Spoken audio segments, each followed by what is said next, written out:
আসসালামু আলাইকুম everyone, welcome to সময় এগ্রো ফার্ম। আপনাদের সাথে রয়েছি আমি জিলান। রানীক্ষেতের ভ্যাকসিন দেওয়ার পরেও কেন আমাদের মুরগিগুলা রানীক্ষেতে আক্রান্ত হয় এবং রানীক্ষেতে আক্রান্ত হলে 95% মুরগি কিন্তু মারা যায়। এদেরকে চিকিৎসা করলেও দেখা গেছে বাঁচানো খুব কষ্টসাধ্য হয়ে যায়, কারণ এটা একটা মরণ ব্যাধি, একটা রোগ, একটা ভাইরাসজনিত রোগ। এটা বিশেষ করে শীতের শুরুতে বা শীতের শেষেই এই রোগটার প্রাদুর্ভাব বেশি দেখা যায়। আমাদের গ্রাম অঞ্চলে বহু মানুষের নিঃস্ব হয়ে গেছে একদম শীতের শুরুতে বা শীতের শেষে যখন রানীক্ষেতের রোগটা আসে, মানে ঝুরুনি রোগটা, আমাদের আঞ্চলিক ভাষা যেটাকে বলে ঝুরুনি রোগ। এই ঝুরুনি রোগ বা রানীক্ষেত রোগটা যখন মহামারী আকারে ধারণ করে বা দেখা গেছে এরকম আমাদের গ্রাম অঞ্চলে বহু মানুষের একদম খোয়ার সাফ হয়ে গেছে, বহু মানুষ একদম নিঃস্ব হয়ে গেছে, মানে বিষের জন্য যে মুরগি রাখবে সেটাও রাখতে পারে নাই। আবার অনেকে দেখা গেছে ভ্যাকসিন দেওয়ার পরেও কিন্তু মুরগি মারা যাচ্ছে। তো এই ভ্যাকসিন দেওয়ার পরে কেন মুরগি মারা যায়, মানে কেন রানীক্ষেতে আক্রান্ত হয় ভ্যাকসিন দেওয়ার পরও, এটা আমরা অনেকে জানি না। এই যে দেখেন আমার হাতে এই যে ভ্যাকসিনটা দেখতেছেন, এটা হচ্ছে BCRD ভ্যাকসিন। এটা হচ্ছে মুরগির বাচ্চার ভ্যাকসিন। এটা 5 থেকে 7 দিনে একবার প্রয়োগ করতে হয়, আবার 18 থেকে 21 দিনের মধ্যে দ্বিতীয়বার বুস্টার ডোজ হিসেবে প্রয়োগ করতে হয়। এটা হচ্ছে একটা লাইভ ভ্যাকসিন। এটা হচ্ছে সরকারের একটা RDV ভ্যাকসিন, BCRD ভ্যাকসিন। এটা হচ্ছে রানীক্ষেতের মুরগির বাচ্চার ভ্যাকসিন। আর বড় মুরগির ভ্যাকসিনও আছে, সেটা আমি আপনাদেরকে দেখাচ্ছি। এই যে দেখেন, এটা হলো RDV ভ্যাকসিন। এই যে দেখেন, এটা হচ্ছে RDV ভ্যাকসিন। এটা হলো বড় মুরগির ক্ষেত্রে প্রয়োগ করা হয়, মানে 2 মাসের ঊর্ধ্বে যে মুরগিগুলি ওইগুলিকে প্রয়োগ করা হয়। তো দেখা গেছে আমার এই বাচ্চাগুলিকে বা আমার মুরগিগুলোকে কিন্তু RDV ভ্যাকসিনটা দেওয়ার পর আলহামদুলিল্লাহ আমার এই মুরগিগুলো কিন্তু আর রানীক্ষেতে আক্রান্ত হয় না। তো বহু লোক আছে দেখা গেছে এই রানীক্ষেতে ভ্যাকসিনগুলি প্রয়োগ করার পরও মুরগিগুলি রানীক্ষেতে আক্রান্ত হয়ে যায়। তারা কেন আক্রান্ত হয় আর আমারগুলি কেন আক্রান্ত হয় না, সেটা ইনশাল্লাহ আমি আপনাদেরকে আজকে ক্লিয়ার করব। এই যে দেখেন, এই যে আমার ফার্মি মুরগির বাচ্চাগুলি, আলহামদুলিল্লাহ এগুলি দেখেন একদম নির্দিষ্ট একটা এরিয়ার মধ্যে কিন্তু আমি এদেরকে রেখে দিছি, ঠিক আছে, এবং ওদেরকে পর্যাপ্ত পরিমাণ তাপ দিচ্ছি।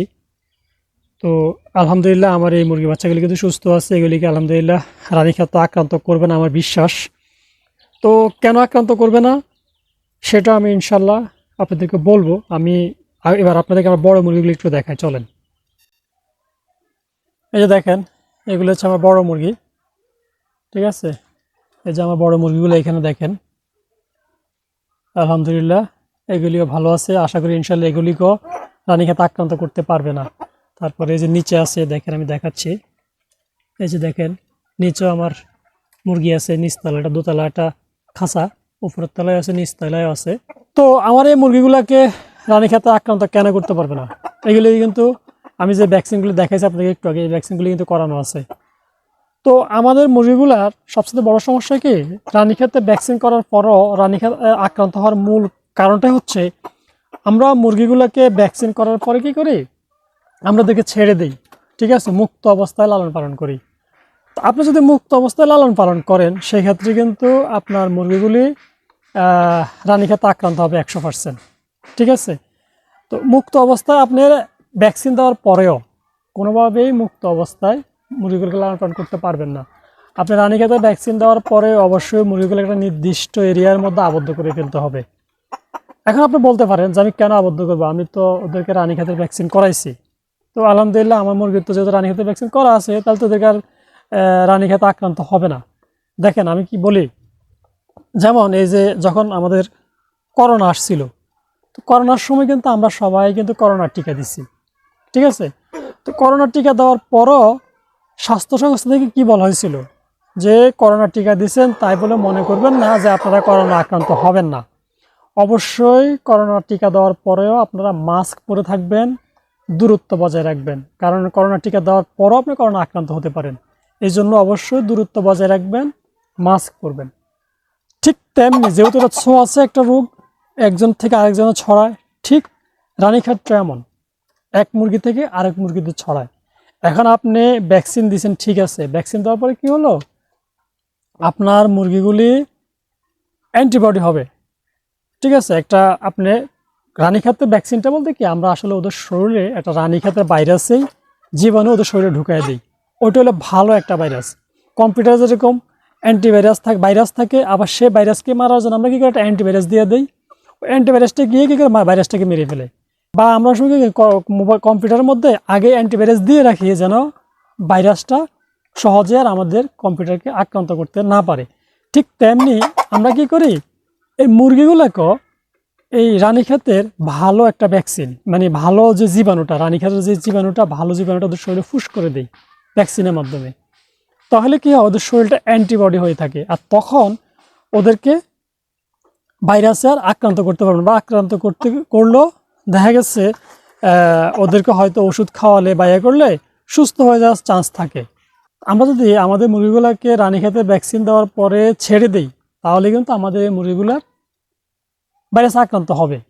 ঠিক আছে, যেমন আমরা কম্পিউটারের মধ্যে অ্যান্টিভাইরাস দেওয়ার পরে কি হয়, আমরা যদি অযত্নভাবে কম্পিউটার চালাই তাহলে কিন্তু অ্যান্টিভাইরাস দেওয়ার পরও আমাদের কম্পিউটারে ভাইরাস আক্রান্ত করে। হ্যাঁ, দেখা গেছে হয়তো ধরার সাথে সাথেই আমাদের কম্পিউটারটা যেখানে নষ্ট হতো সেখানে অ্যান্টিভাইরাস থাকার কারণে তো সাথে সাথে নষ্ট হয় না, একটু পরে নষ্ট হয়। বা আমাদের দেখেন এই যে করোনা ভাইরাসের সময় আমরা করোনা ভাইরাসের ভ্যাকসিন দেওয়ার পরও দেখা গেছে যদি আমরা যত্ন, অনেকের কিন্তু করোনা আক্রান্ত হয়েছে। ঠিক আছে, তো হয়তো তাদেরকে একটু ট্রিটমেন্ট দেওয়ার পরে কী হয়েছে, সুস্থ হয়েছে। আমরা এরকম রানীক্ষেতে ভ্যাকসিন দেওয়ার পরেও কিন্তু মুরগিগুলি মারা যায়, শুধুমাত্র আমরা মুরগিগুলোকে এরকম অযত্নভাবে ছেড়ে দেওয়ার কারণে। তো আমি দেখেন কি করছি, যে আমার এই মুরগিগুলোকে দেখেন আমি ভ্যাকসিন দিছি এবং একটা নির্দিষ্ট এরিয়ার মধ্যে আবদ্ধ করে রাখছি। আমি প্রথমে আমার বাচ্চাগুলি দেখেছি, বাচ্চাগুলিকে আমি আবদ্ধ রাখছি এবং আমি ওদেরকে ওখান থেকে বেরই করবো না। ওরা বড় হওয়ার সাথে সাথে আমি ওই রুমের ভিতরে ওদেরকে রেখে দেবো। ঠিক আছে, এবং এদেরকে আমি এখানে রেখে দিচ্ছি, এখান থেকে আমি ওদেরকে বের করব না। যার ফলে কি হবে, আপনি আপনার মুরগিগুলোকে রানীক্ষেতের ভ্যাকসিন দিচ্ছেন ঠিক আছে, কিন্তু আপনার পার্শ্ববর্তী বাহিরে যারা মুরগি লালন পালন করে তারা হয়তো রানীক্ষেতের ভ্যাকসিন দেয় নাই, তো তাদের মুরগিগুলো কিন্তু আক্রান্ত হবে। তখন আপনার মুরগিগুলি যখন ওদের মুরগির সাথে যে মিশবে, তখন ওই মুরগি থেকে আপনার মুরগিতেও কিন্তু ভাইরাসটা চলে আসবে। ঠিক আছে, আসলে হয়তো দেখা গেছে কি আপনি যদি মুরগিটা রানীক্ষেতের ভ্যাকসিন দেওয়া আছে, সেক্ষেত্রে হয়তো সাথে সাথে মুরগিটা মারা যাবে না, মুরগিটা লড়াই করতে পারবে। তো এই ক্ষেত্রে দেখা গেছে অনেক মুরগি টিকে যায় ট্রিটমেন্ট করলে, আবার অনেক মুরগি দেখা গেছে মারা যায়। তো এই দেখেন আমি এই যে আবদ্ধ রাখছি, আলহামদুলিল্লাহ আমার এই মুরগির সাথে বাহিরের কোনো মুরগি মিশতে পারবে না, যার ফলে ওদের কিন্তু আর ইনশাল্লাহ রানীক্ষেতে আক্রান্ত হওয়ার সম্ভাবনা 99% ইনশাল্লাহ কম। বাকিটা 1% আল্লাহ পাক রাব্বুল আলামিন ভালো জানেন, যদি আল্লাহ পাক দয়া করেন তাহলে ইনশাল্লাহ ওরা রানীক্ষেতে আক্রান্ত হবে না। ঠিক আছে, এই জন্য আপনারা অবশ্যই রানীক্ষেতের ভ্যাকসিন দেওয়ার পরে মুরগিগুলোকে একটা নির্দিষ্ট এরিয়ার মধ্যে আবদ্ধ করে রাখবেন। ঠিক আছে, কখনোই ওদেরকে ছেড়ে দিবেন না, কারণ ছেড়ে দিলে নিশ্চিত থাকেন আপনার মুরগিগুলো আবারও ঠিক রানীক্ষেতে আক্রান্ত হবে।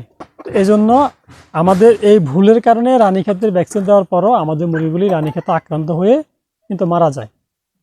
আমি এরকম দেখছি বহু মানুষ, আমাদের গ্রামে বহু মানুষ এরকম রানীক্ষেতের ভ্যাকসিন দেওয়ার পরে মুরগিগুলো ছেড়ে দেয়। আমি বললাম ছেড়ে দেন কেন, এগুলো তো রানীক্ষেত আবার আক্রান্ত হতে পারে। কেন, এগুলো তো ভ্যাকসিন দেওয়া আছে, সমস্যা নেই। কিন্তু ঠিকই দেখা গেছে যখন রানীক্ষেতের মহামারী দেখা দিচ্ছে, তখন ওই ভ্যাকসিন করা মুরগিগুলিও কিন্তু শেষ পর্যন্ত মারা গেছে। ঠিক আছে, তো এই জন্য আপনারা অবশ্যই রানীক্ষেতের ভ্যাকসিন করানোর পরে মুরগিগুলোকে ছেড়ে দিবেন না, অবশ্যই একটা নির্দিষ্ট জায়গায় আবদ্ধ করে রাখবেন।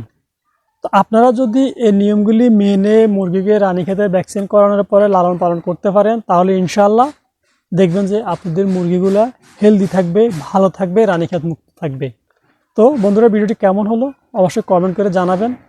আর যদি আপনাদের কোনো কিছু জানার থাকে তাহলে অবশ্যই কমেন্টে লিখে ফেলুন, আমি চেষ্টা করবো আপনাদের সেই প্রশ্নের উত্তর দেওয়ার জন্য। আর যদি ভিডিওটি ভালো লেগে থাকে বা এর থেকে বিন্দুমাত্র উপকৃত হয়ে থাকেন, তাহলে আমার ইউটিউব চ্যানেলটি সাবস্ক্রাইব করে এবং ফেসবুক পেজটি ফলো দিয়ে আমার সঙ্গে থাকুন।